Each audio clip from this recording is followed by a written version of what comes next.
Hey there, we are in Mark 11, and there's this passage that has created a little bit of a stir among theologians. And basically, the question here is just Jesus being immoral? And so it's right at the top of Mark 11. Let me read it to you. Now, when they drew near to Jerusalem, to Bethphage and Bethany, at the Mount of Olives, Jesus sent two of his disciples and said to them, "Go into the village in front of you, and immediately as you enter it, you will find a colt tied on which no one has ever sat. Untie it and bring it. If anyone says to you, 'Why are you doing this?' say, 'The Lord has need of it, and will send it back here immediately.'" So basically the controversy is Jesus basically, assuming his authority and just abusing it in this circumstance? Is he basically telling his disciples, go and steal this colt, and assuming it's going to be okay because he's Jesus? And my first thought, to be honest, when I hear that interpretation of this passage is one, it's just a total misinterpretation of Mark's understanding of who Jesus is. Jesus is always a humble person. He is always a considerate person. He lives his life going about and healing other people, caring for the poor, caring for the oppressed, and constantly talking to people who misuse their authority and correcting them on it. So first is, I think anyone who has that interpretation of Jesus is really misunderstanding Mark's intent. My second thought is, I think they're missing the bigger point. And the bigger point is that Jesus, in this moment, he claims an authority that is so important and that other people respond to.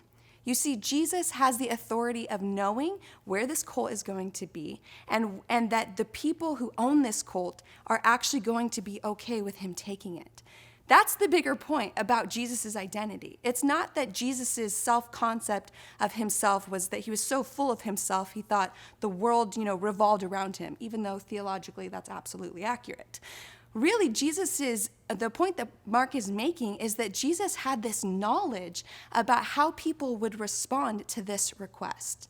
And so as you hit on really challenging scriptures, I just want to encourage you to run every challenging scripture through two filters. One, how does this fit with the overall context of what the author of this book is trying to communicate?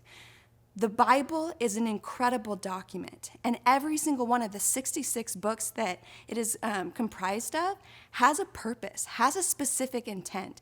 There is a lesson that book specifically is trying to communicate to us from God and the human author. So what is the author really trying to communicate? How does this fit into the overall message of this book?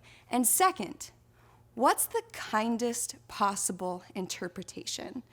Too many times when we read scripture, we're looking for the flaws, we're looking for the problems, instead of looking for resolution. But that's not how we should be approaching any author, any text, any work of art, any work of an author. We should really be approaching it and asking the question, what is the kindest interpretation we should give? If you approach scripture with those lens, I'm going to say to you, and I found this to be true for myself, 99% of the hard passages of scripture are actually relatively easy to resolve. So as you're reading scripture, when you hit those hard passages, don't back away from them.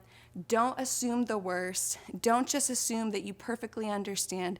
Rather, dig in, ask what the author is trying to communicate, and then ask that follow-up question.